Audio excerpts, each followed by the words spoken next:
का हिंदी नहीं कर पा रहा है, कट का हिंदी नहीं कर पा रहा है। इसलिए हम मकतब में पढ़ाने वाले इमाम साहब से कहेंगे कि बच्चों को थोड़ा सा ध्यान दीजिए उनको लिखने में। आप कुरान शरीफ जहाँ पढ़ाते हैं, जहाँ कायदा बगदादी उर्दू कायदा पढ़ाते हैं, वहाँ पर आप उर्दू लिखने का भी मशक दीजिए।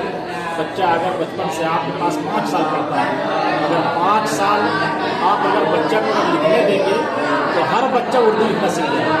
लेकिन जिस दिन अगर इमाम साहब चाह लेंगे कि बच्चा उर्दू पढ़े और आपके साथ साथ सब बच्चा पढ़ाते हैं,